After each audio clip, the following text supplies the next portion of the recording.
So now we'll be starting with the tutorial of the controllability week. So the controllability week, as discussed during the theoretical lectures, it is finally divided into two parts, part 1, part 2, which would be covered over a period of 2 weeks, that is week 3 and week 4.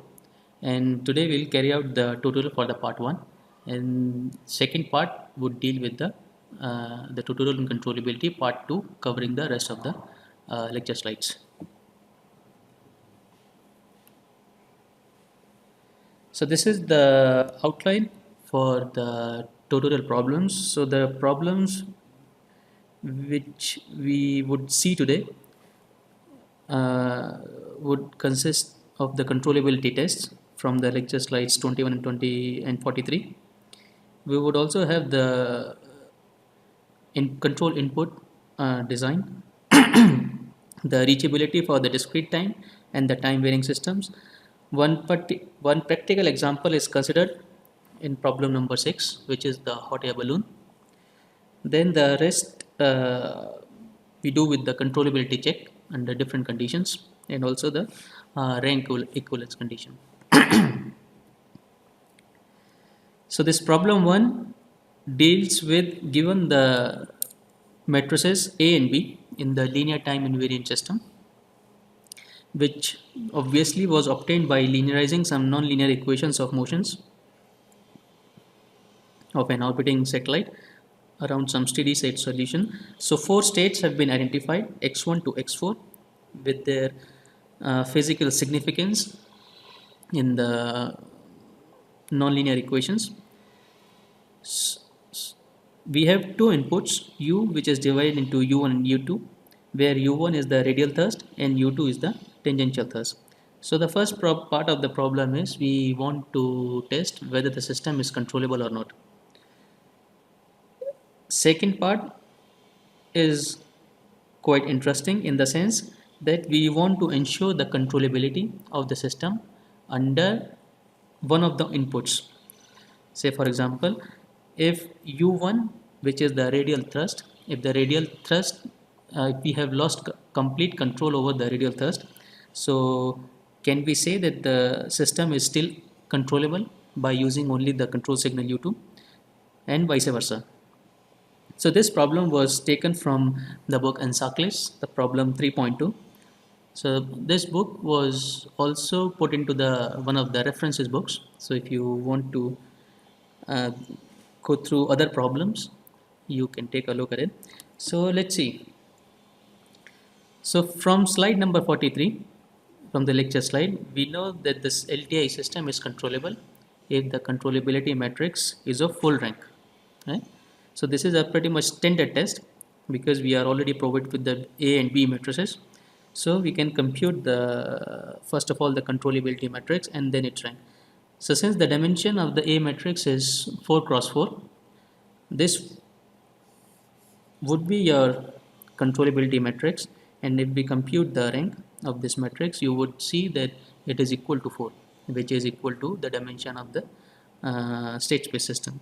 You can also use the MATLAB command by using this, which is the rank of the controllability matrix of A and B.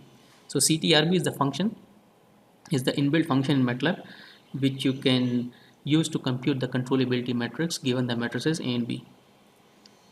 So since we have identified if we are using both the controls, the system is completely controllable.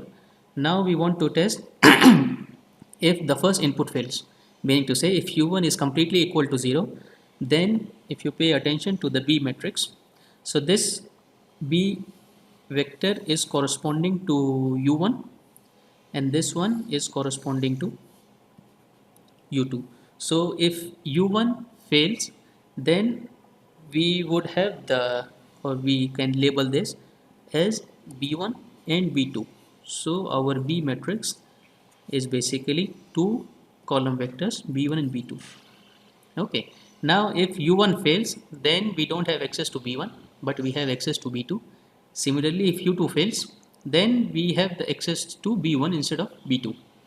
Okay. So once u1 is equal to 0, so in that controllability matrix, we would be using only b2 vector instead of using the complete B matrix.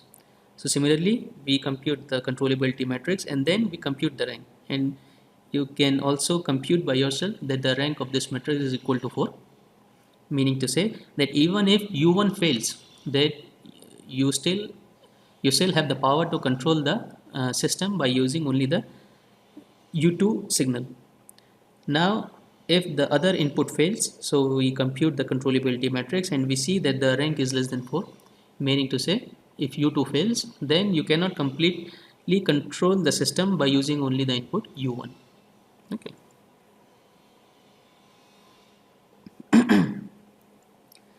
The second problem is the follow-up problem 3.2 of the same book, where we are again provided with the LTI system A and B matrices. So given the initial conditions at t is equal to 0, a, b, we want to derive an input that will drive the state to the origin in t seconds. Okay, the follow-up part of this, so the first part only computes the parameterized solution in terms of a and b.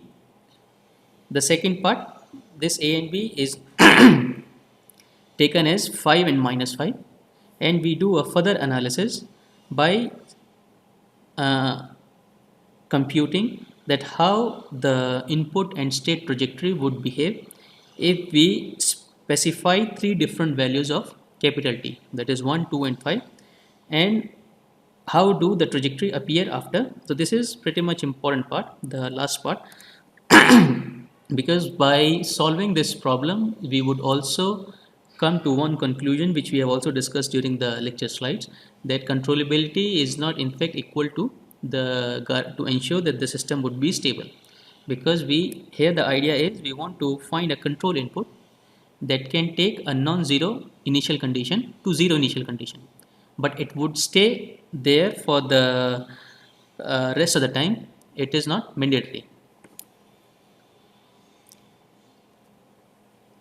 So by looking at the lecture slides from 17 to 21, you can compute the control input by using this formula. So in fact we have explicitly computed this formula to compute the control signal in terms of the Gramian matrix. Now here one important thing to notice is that this input is basically an open loop input.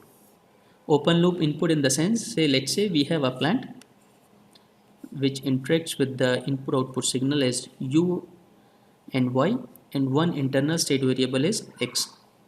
Okay, now this input which has been designed here, it is taking some, let's say we call it the controller, which is generating this u signal. Now u signal we call it open loop because this control or this controller, which is another subsystem, is not taking any information either from y or from x. Okay, so we can compute the control input using this formula, which requires to compute the Gramian matrix, whose formula is given here. So once all the computation is done, we put the initial conditions as a and b and the final condition at time t is 0, 0. So after putting all these equations and the parameter values, you would find this complicated u, where this delta is given by this. So this is just a simplification of solving this integration involved in the Gramian matrix. But once we go to the part B, which involves further putting the values of t and the initial conditions that are a and b. So, so the first part is, so we have directly plotted the figures, because once you have the complete formula for the u, you can also compute an analytical expression. Now once we have the analytical expression and we put it into we give it to the plant, we also compute the trajectories x1 and x2 to show that whether they are reaching to the origin in the finite amount of time. So here the first case is we have taken when t is equal to 1 and the initial conditions are 5 and minus 5. Okay, so computing that control input and applying to the plant, we see that in 1 second the state trajectory have reached to the origin. Okay, because we have already computed the system is completely controllable.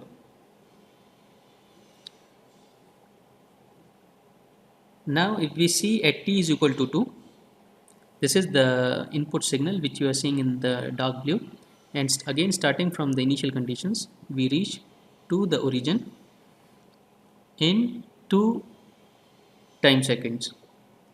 So one thing here is interesting to note, that once we have largen the time from t is equal to 1 to t is equal to 2, one straight thing is to notice that the control signal, the energy required in the control signal is quite less than what it has been there in t is equal to 1.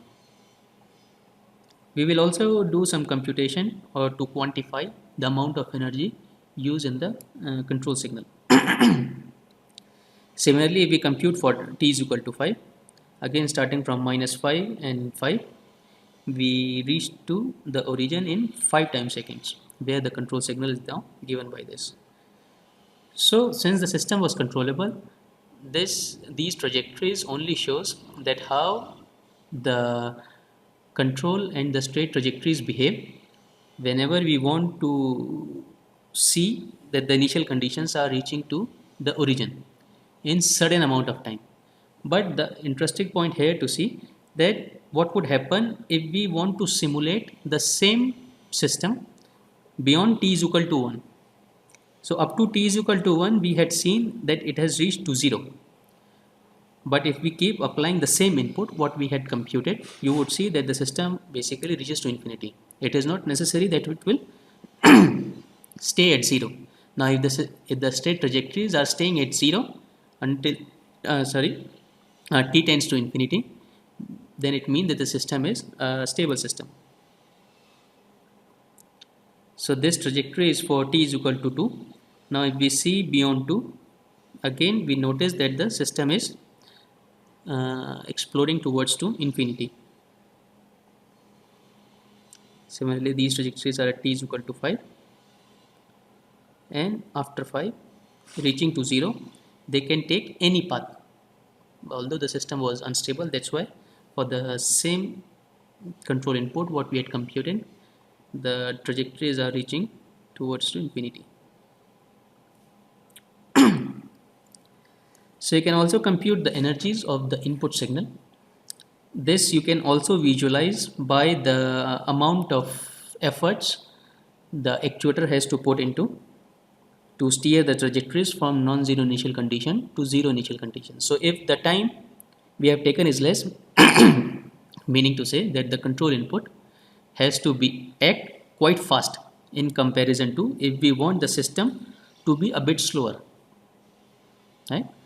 Because we here we need that in t is equal to 5 seconds, the system can reach from non-zero initial condition to zero initial conditions, right?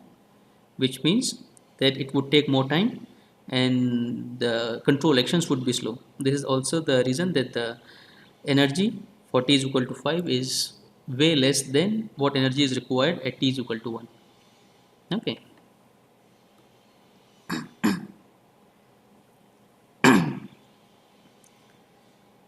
The problem 3 is again the subsequent problem of the same book, where now we are considering a discrete time system with A, B, C matrices given by this.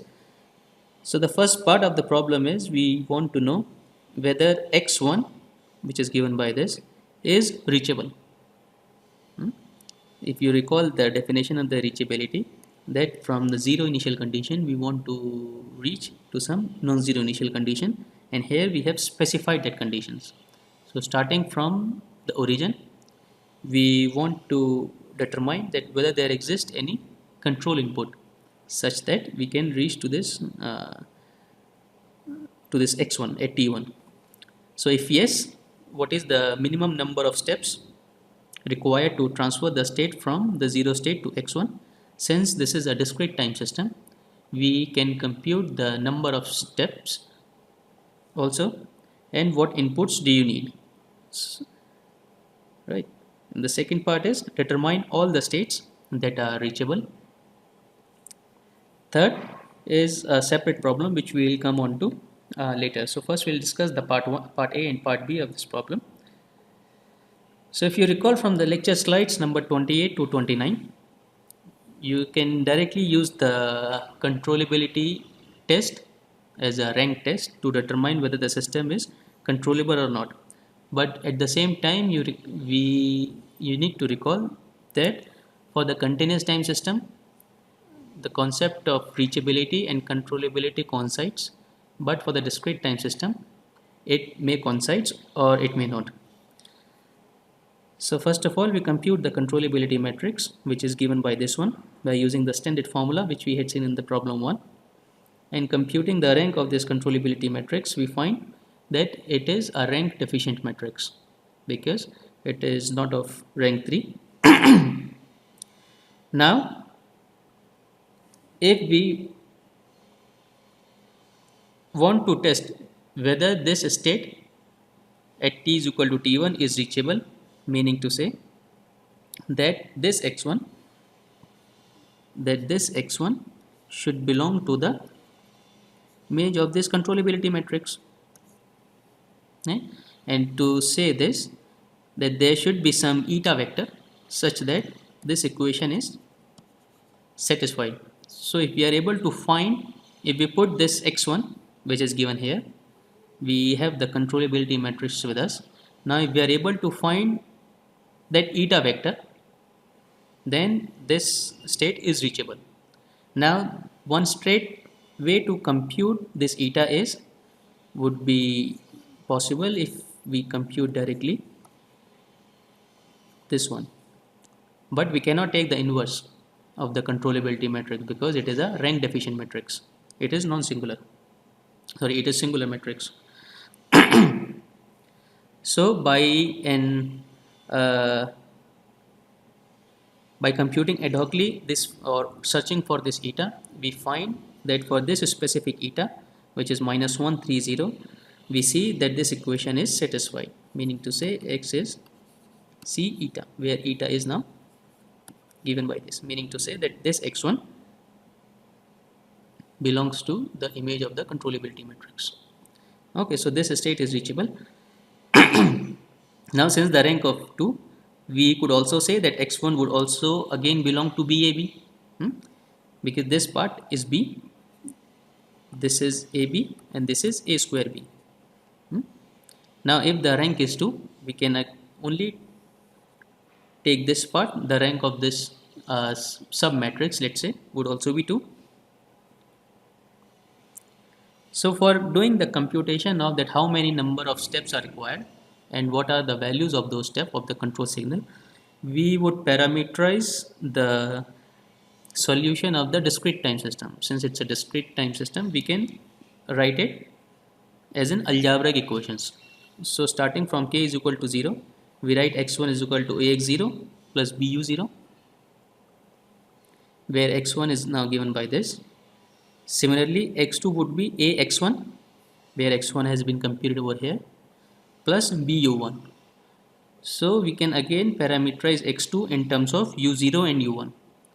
Now if we see this step, the first element is 0, but we need the first element to be 3. So only in one step we cannot reach to that state value. But if you pay attention here, selecting u0 as 3 and u1 as -1, you would see that u0 plus u1 would be 2, and similarly this would be 2. So only in 2 steps we can reach to the value which is specified initially, 3 to 2. And the values of the control signal would be 3 and -1. Okay.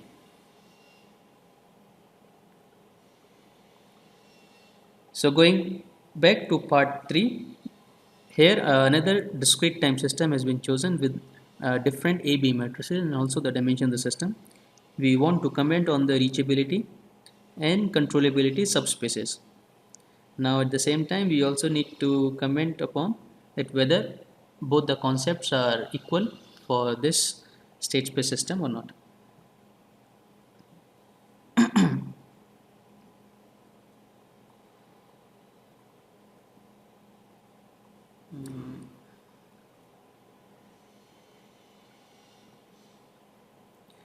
Okay, so before that I think we have skipped this part, which is determine all states that are reachable. So here it is written B,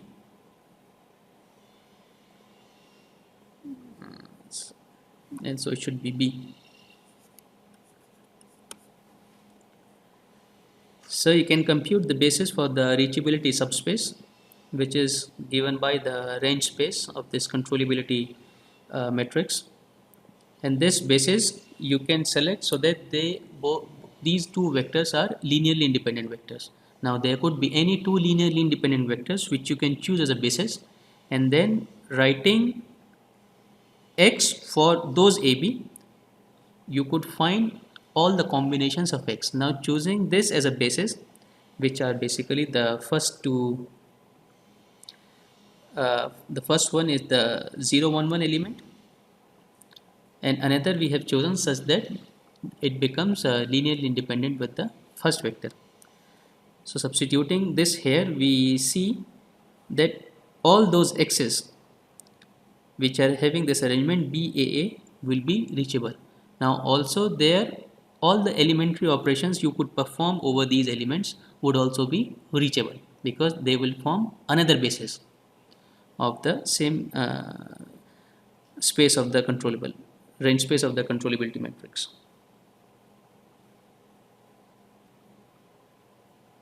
Yeah, so this is the C part.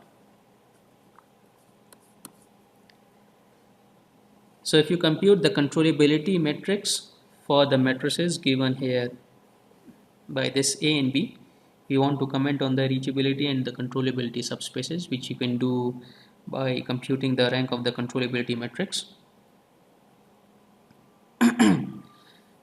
So this has been done here. Now it is clearly visible that the rank of this matrix is 1, meaning to say that the system is not controllable. But at the same time you would notice that the matrix A is a singular matrix.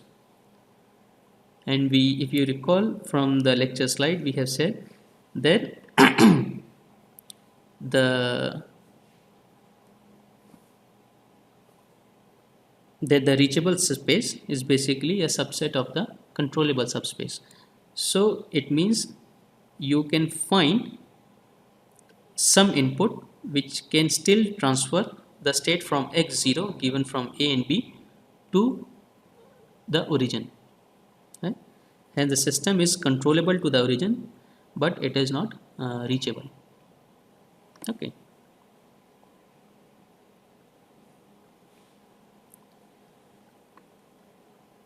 The problem 4 discusses the reachability for a discrete time system. Again, we have taken the AB matrices and the C matrix with 0 initial condition, the discrete time. So here the problem is to find that whether there exists a sequence of inputs that transfers the output from origin to some non-zero value in finite time. If the answer is yes, determine such a sequence. Second part deals with the characterization of all outputs that can be reached from the zero output in one step. So here one important difference you will notice, that so far we have talked about the controllability and reachability of the state vector. Now here we talk about the output vector. So the first question arises here, that whether the formula what we had studied of the rank condition is also applicable to determine the, or let's say the reachability of output. That we can compute the controllability matrix, and then determining the rank would ensure that this system is output reachable, and similarly the characterization is possible. So the answer would be no, first of all, because we have computed the AB matrices for this state space system, where the state vector is x and AB matrices are being a part of this algebraic equation in this way. So we need to parameterize this state space or this state equation in terms of the output equation to finally use the rank test. This you can do by using, so if you recall the output expression, we have yk is equal to c into x of k. Now if I advance this k at time to k plus 1 at time, both sides, we would have yk plus 1 equals c xk plus 1. Now since this is the state equation, I can use this equation here to finally substitute at ax plus bu. Okay.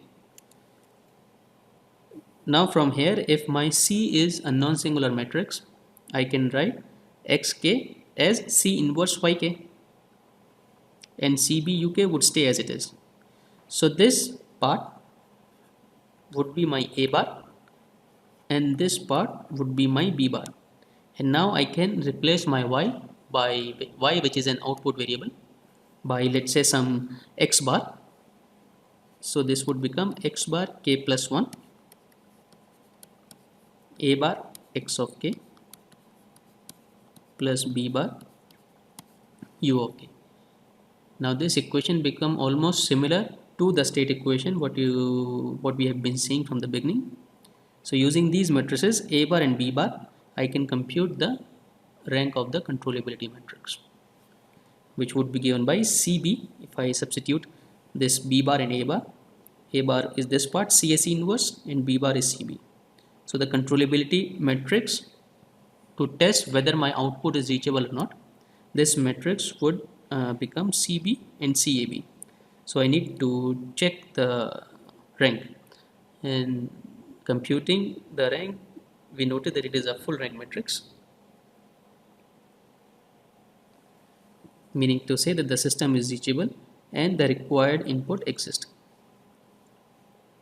Now in a similar way, what we had done for the previous problem, you can compute that how many number of steps are required and what are the control signals which can take the origin to some non-zero state at some time t1.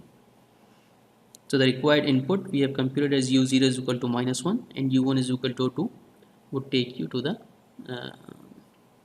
the desired state. Right. So if you recall the second part, it says the characterization of all outputs that can be reached from the zero output in one step. So this origin for y0 would be 0, implies that x0 would also be 0.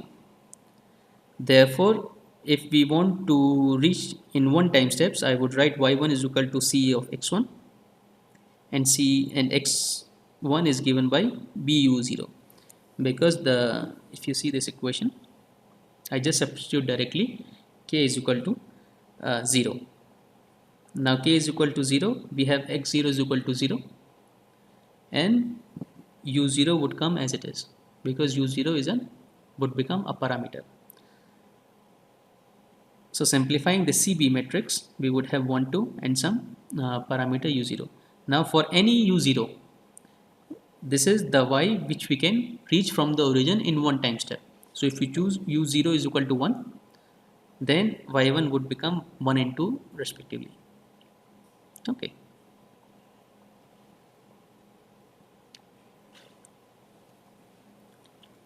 Problem 5 deals with the reachability of a time varying system. So given an LTV system with A matrix, which is a constant matrix, but B matrix is a time varying matrix because of the inclusion of the exponential term. So the first part that we need to show that it is controllable at any time t0. So the BCD part we'll discuss one by one. So first we check the controllability. Now for the controllability, if you recall one of the key result that we need to first we need to compute the Gramian, and if that Gramian is having a full rank for all t0 and t1, meaning to say the system is completely state controllable. The controllability grammar can be computed by using this formula, where this phi is the state transition matrix. Now, since we have this A matrix, which is pretty much simple, you can directly compute the state transition matrix without any difficulty. And by putting that matrix and multiplying with this B matrix, we finally obtain this controllability grammar. Now, for any T1 and T0, you can check the rank of this matrix. You would find the rank is always 2, meaning to say that the system is completely controllable.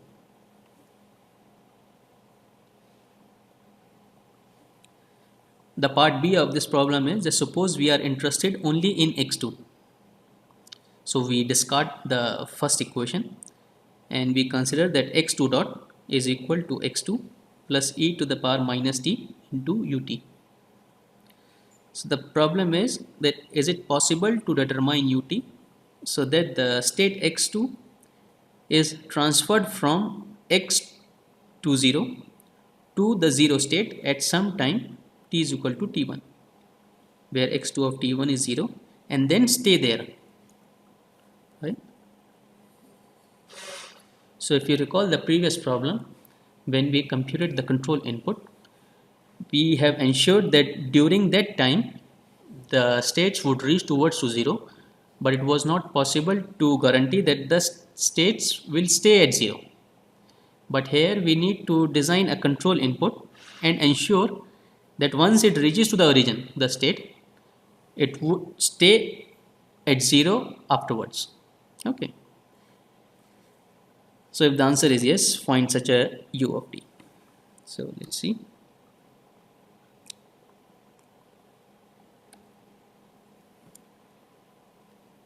So we need to find an input that will satisfy x2 is equal to 0 for all t greater than equal to t1, because x2 at t1 should reach to 0.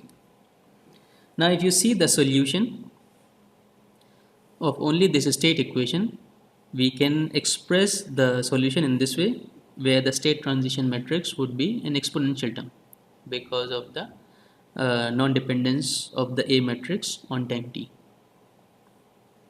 Now putting t is equal to t1 in this equation and equating this part equal to 0, because we need to ensure that x2 at t1 should be equal to 0.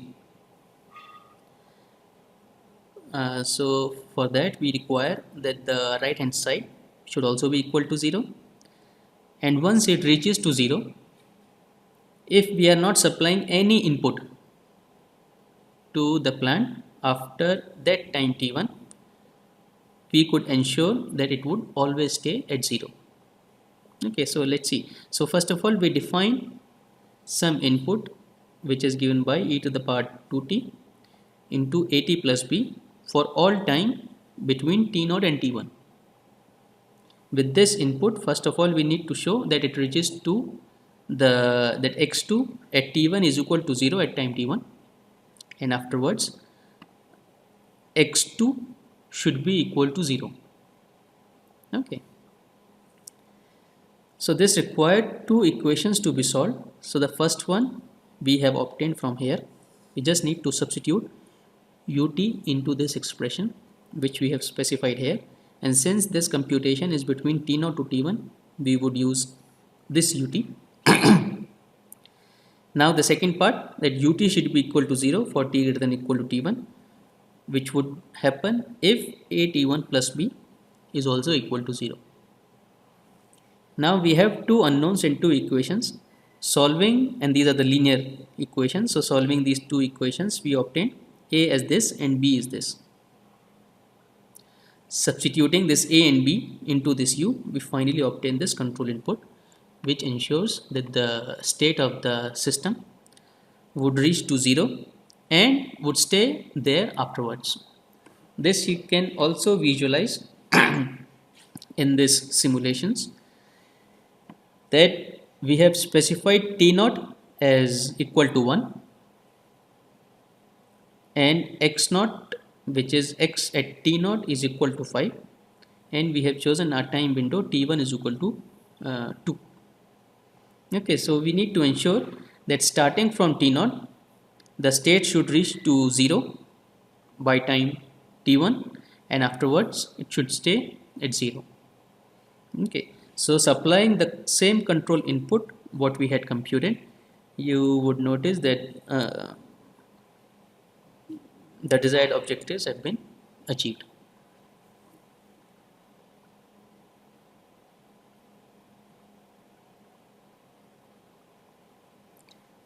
Now the third part of the problem is that in part B, let T naught is equal to 0 and study the effects of the sizes of T1 and X naught on the magnitude of UT. So here you should recall one thing, that in one of the previous problems we had computed the control energy. So we had noticed that if the time is longer, then the control energy is less. So the same behavior we are expecting it here. Why? Because now there is more time in which we need to ensure that the system reaches to the origin. So the control actions could be slower instead of being faster. So let's see. So for T naught is equal to 0, we already have the control input which we have computed. And if I compute the energy from 0 to T1, because afterwards it is 0. After T1 it would be 0. And seeing and computing this finite integral, we computed this formula in terms of T1 and x2 naught. So we notice that the energy of UT increases as xt naught increases. If we keep the T1 constant, then as xt naught increases, the energy would increase. Now keeping xt naught as constant, as T1 decreases, the energy would increase. Almost the similar kind of behavior what we had seen in one of the previous problems.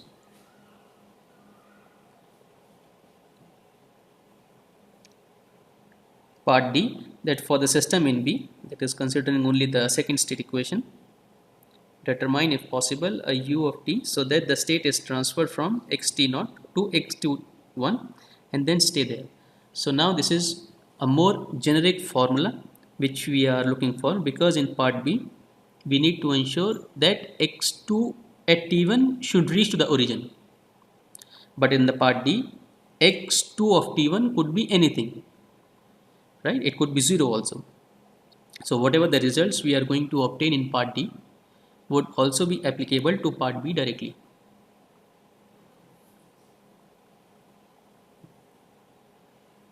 So again, it requires the computation of the control input, where we need to ensure that x2 at t1 should be 0. In fact, here it should not be 0, but x2 of t1 should be some value, let's say x21, and this x21 could be 0. And since we want the x2 to stay at x21 after t greater than equal to t1, meaning to say that the derivative of that equation should be equal to 0, so that it becomes a constant value starting from that initial condition at t is equal to t1. Because if I see this equation would have its initial condition at t is equal to t1, and at t is equal to t1 we have already ensured that it has reached to x21. So if I put the derivative of this equation equal to 0, meaning to say that this trajectory would stay at x21 only. So from here I specify ut as same as before, that e to the power 2t at plus b between t0 to t1, because we have already seen that this ut applying within this time would take me to that x21. Okay, and if I put this equal to 0, I would obtain u of t as minus e to the power minus t x21. Okay. Again simplifying these expressions, so finally we obtain this a and b, that if I put this a and b here, this control signal, which is again an open loop control signal, there is no feedback path, which would be the topic of the week 5, that this open loop control signal has given us the desired objective, that the state trajectory has reached to x21 at time t1 and it stays there afterwards. Okay.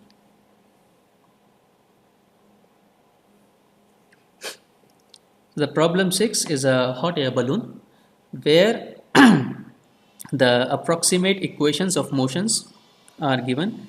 This problem is taken from the book on linear systems by Caleb, which is an example 2.3. So these equations are the linearized equations around some operating conditions. So theta, U, H and W have some physical significance. The theta is the change in the temperature of the air balloon. U is the change in heat which is being added here so that this balloon can fly. W is some vertical wind velocity. So here the point which you pay attention that we have taken only the vertical wind velocity because the wind has 3 components, but here we are considering only the vertical component and this is acting as disturbance. Okay, and H is the change in altitude from the equilibrium altitude. So first of all we need to determine two transfer functions from both the inputs where U is the in fact a control signal and W is a disturbance. So we need to compute U by excuse me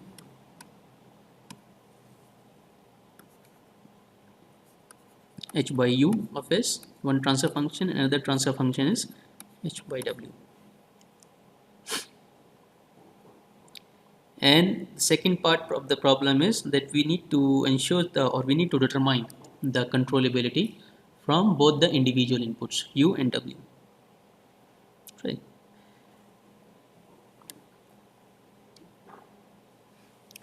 So all that those three differential equations we can express them in terms of the state space representation where the state variables would become theta, V and H. This is the A matrices and the B matrix with respect to two inputs U and W. Now wind, if we go by the physical significance of these two control inputs, we know at the outset that by using U you can control the system. But also it would be interesting that whether we can control by W also, right? Because W is basically a disturbance which is the wind velocity. So if you are lucky then the wind can take you to the desired height, right? So if we compute the eigenvalues of the system, this eigenvalues are given at -1 by tau 1, -1 by tau 2 and there is one eigenvalue which is located at the origin. So the transfer function either you can compute by using the standard formula which we had seen many times, that is C into Si minus A inverse into B. So by putting this B as this one time and another this, you would obtain two different transfer functions with respect to U and W. So using this formula for the present system with A, first we can see the computation of the Si minus A inverse. So you can compute that matrix which is given by here. Now since here we have two different inputs, so the first test which you can do once you have the AB matrices, knowing these AB matrices I can compute the controllability matrix and then compute the rank of that matrix. So this would be a straight test, but here try to visualize the controllability of the system without performing any tests first of all. So first we'll compute the transfer functions in the sense that let's say we would have H of S. If we are considering as two inputs, it would be a vector of U of S and W of S. Let's call it H1 of S and this is h2 of s. So we need to compute these two transfer functions. So applying the superposition principle, we can compute h1 by putting w is equal to 0 and compute h2 by putting u equal to 0, and then compute two different transfer functions. When putting it into the vector, it would give me the complete representation of the system in terms of the transfer functions. Okay, so the similar way we have done here, that computing h by u by putting w is equal to 0. So since three equations were involved, we have compared h by v. See here. So from here I can compute h by v, which would be basically an integrator. From here I can compute theta by u, the transfer function, again by considering the initial conditions equal to 0. And from here I can compute basically v by theta and v by w individually. Okay, now putting all this expression h by v, v by theta and theta by u, we obtain this transfer function. Now putting u is equal to 0 and computing h by w, so we need to substitute h by v and v by w, which is this transfer function. So here one thing to note here, that all the eigenvalues of this matrix Si minus A inverse, which is an important matrix because this is nothing but your state transition matrix. If I take the inverse of this matrix, it would give me the state transition matrix, and we know that almost all the characteristics are embedded into the state transition matrix. So if I compute the poles of this matrix, we have the poles at 0, minus 1 by tau 1 and minus 1 by tau 2. Now if all the eigenvalues are visible in the transfer functions, meaning to say that that I can control that system represented by that transfer function. Okay, so if I see the transfer function h by u, I see all the eigenvalues are present here. Now if I see the transfer function, another one h by w, we see that one of the eigenvalues 1 by tau 1 or tau 1 s plus 1 is not available, meaning to say that it has been cancelled out by some part in the numerator. So if I see the input output signals, that is h and w, that mode or that eigenvalue is basically hidden from the input output signals. So you can also visualize that how that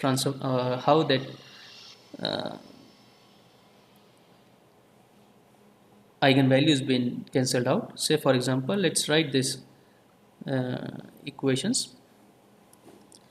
So the first equation is let's write this here, theta 1 dot theta 1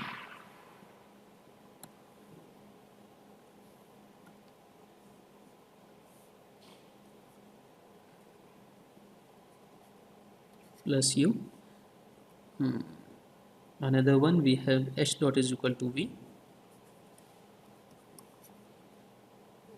and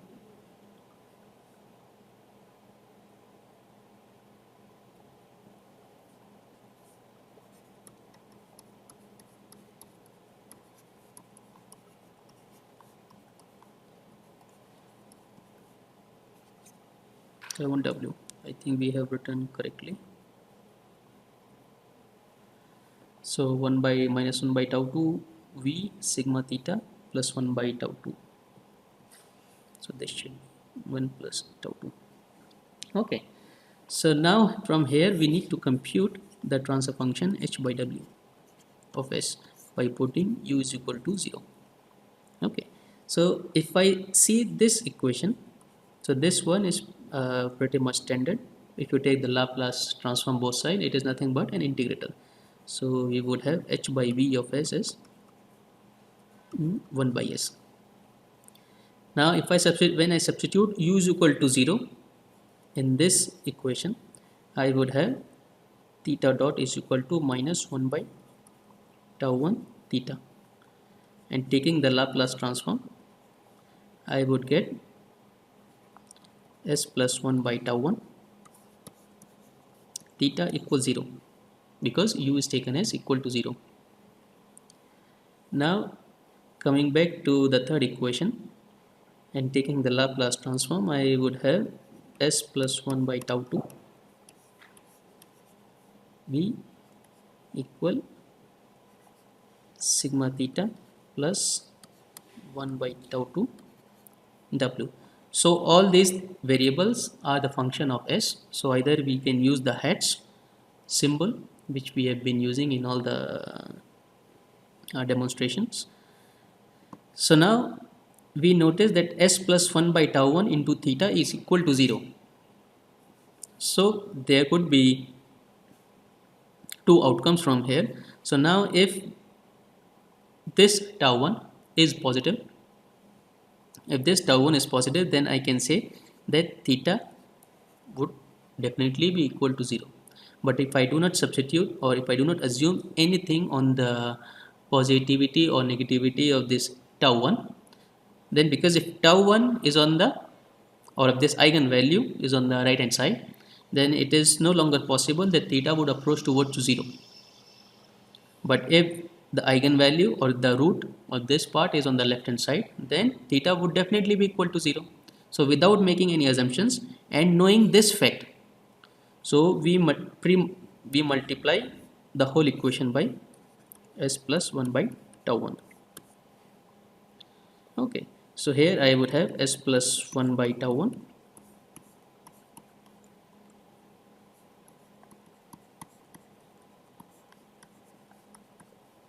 sigma.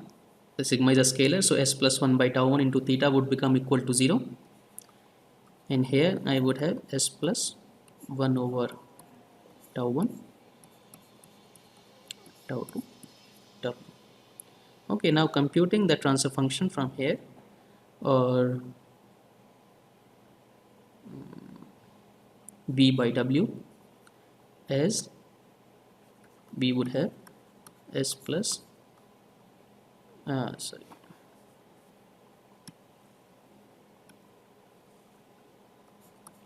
by tau 1, and in the denominator again we would have 1 by tau 1 and s plus 1 by tau 2. Okay, as a function of s. Now this v by w, once multiplied by this h by v, I would have h by w as h by v into v by w, all in the s domain. So you would notice in this part we would have 1 by s, right? So the eigenvalue 1 by tau 1, which was hidden somewhere, is now explicitly visible to us, which is being cancelled out. So because this numerator and denominator part, would cancel out each other. So if I see only the signal h and w, I won't be able to see this mode from the signals. Okay, so now it is pretty much clear that the system is controllable from u, but it is not controllable from w. Okay, but at the same time we should notice that if s plus 1 by tau 1 polynomial is having the roots onto the left hand side, then this theta would always be 0, even if it is not controllable. Then we have another concept, which is weaker condition than controllability.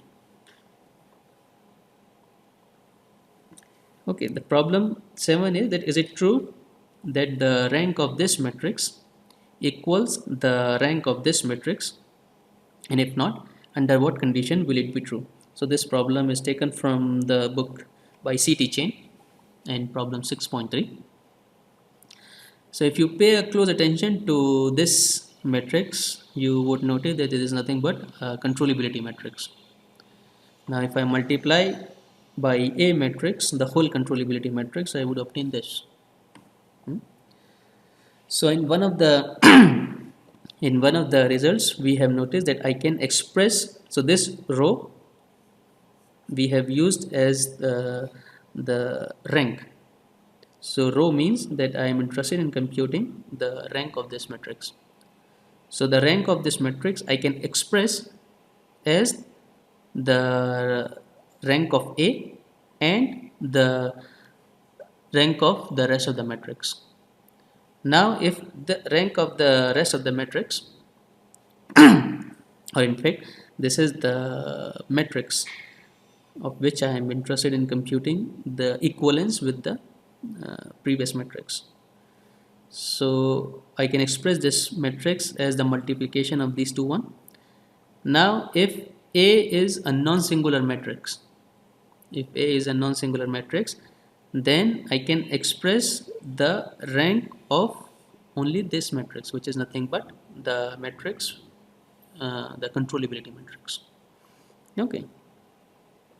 So under the condition that A is non-singular, I could say that the equivalence holds. Otherwise, if A is a singular matrix, then the equivalence will not hold. So you can do a quick example or quick check also. Say let's suppose A, which is not relevant, which is not related to here, that A is some m cross n matrix, and there are other two matrices, let's say C and D, which are the square matrices of dimension n and m, and both these C and D matrices are non-singular matrix.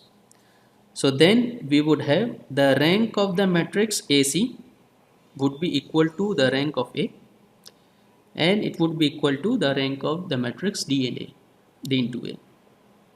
So to do a quick check, say suppose M we are taking M is equal to 2 and N is equal to, let's say, 5. Now the dimension of this AC matrix would be your M cross N, because A is M cross N and C is N cross N. Your DA matrix would be dimension of M cross N also. Yes, it would be having the same dimension as this AC, and row A is M cross N. Now since M is a lesser number than N, so the rank of A would be equal to 2. And the rank of DA again would be equal to 2, and similarly the rank of AC would also be equal to 2. So this equality would always hold, which is equivalent to saying that pre-multiplying and post-multiplying a matrix by a non-singular matrix would not be able to change the existing rank of that matrix. Okay.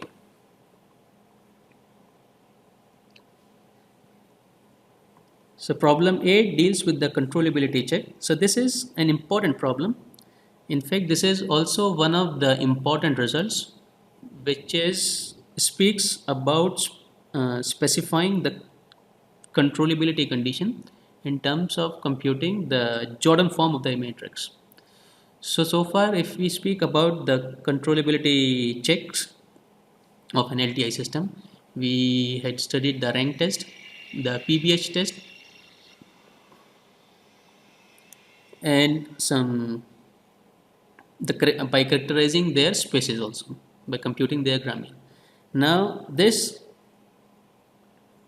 test is in terms of the Jordan form. Let's say for a given A matrix, if we compute its Jordan form, Jordan canonical form, then by seeing only the distribution of the B matrix, we can directly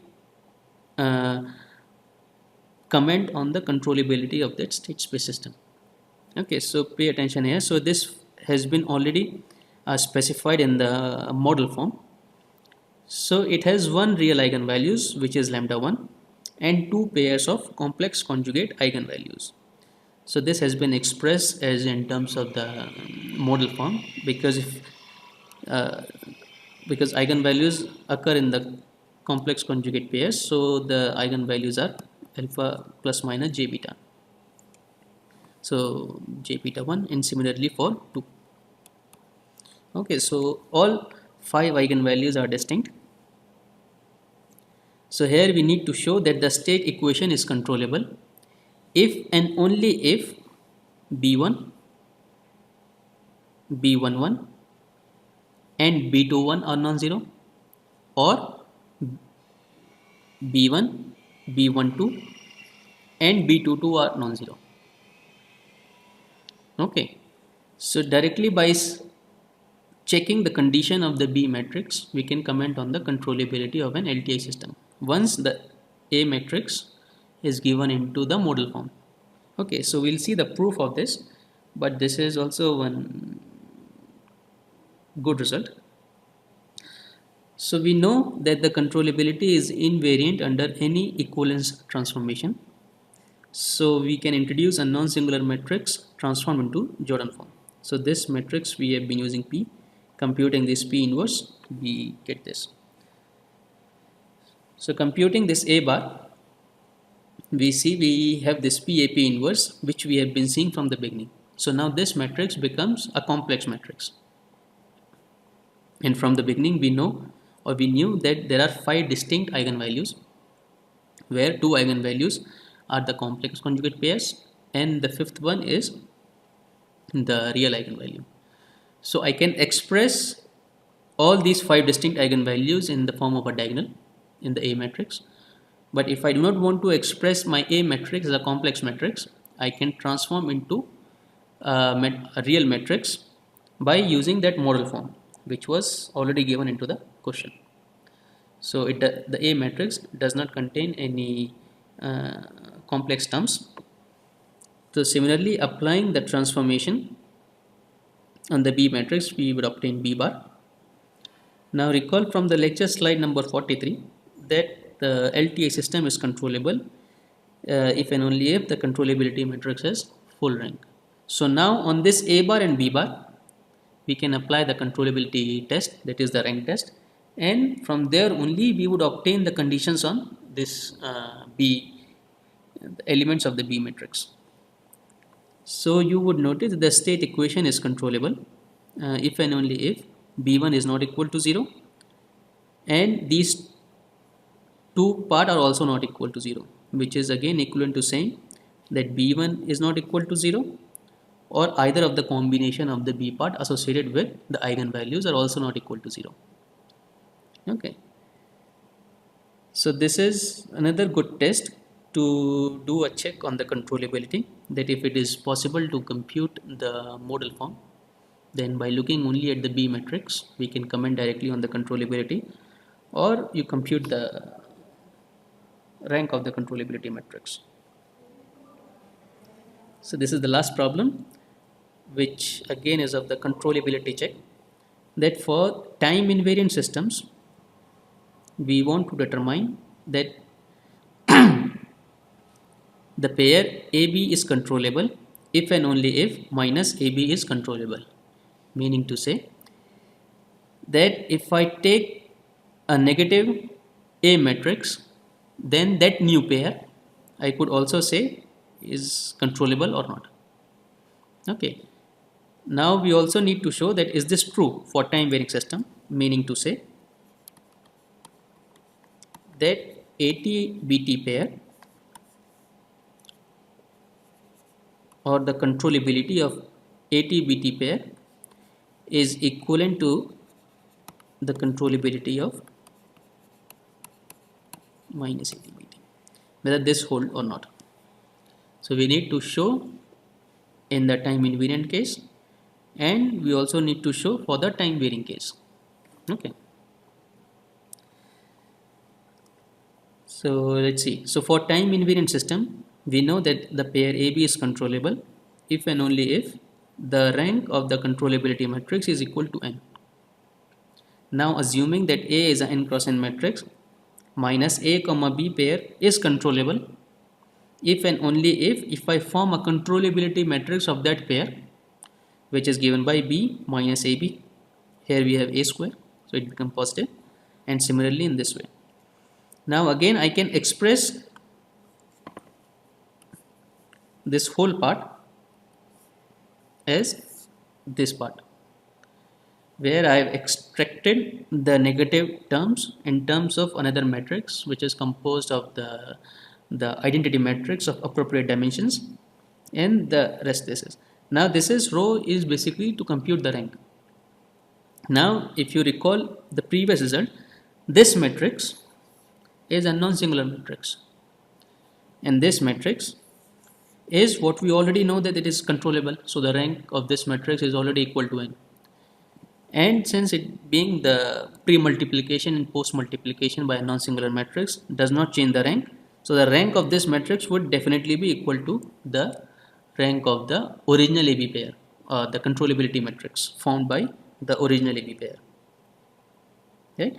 So by changing the sign of the A matrix does not change or does not affect its controllability properties in the LTI case. Okay. Now, seeing for the LTV case, for some particular example, let's select A of t and B of t as these matrices. For this A matrix, we can compute the state transition matrix, which is pretty much easy to compute, and then computing the controllability Gramian and checking the rank for every T1 T0.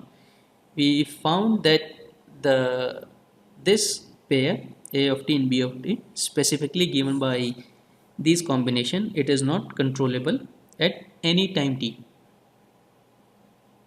So now we will check the controllability of the pair with a negative A sign, which is given by this. So this will become positive, the rest of the element would stay as it is 0. So for this new pair, we have the state transition matrix given by this, and the controllability Gramian is given by this. So now you would notice that for any T0, we can find a T1 so that WC, the controllability Gramian, is non-singular, and this pair is controllable at any T, although the original pair AB was not.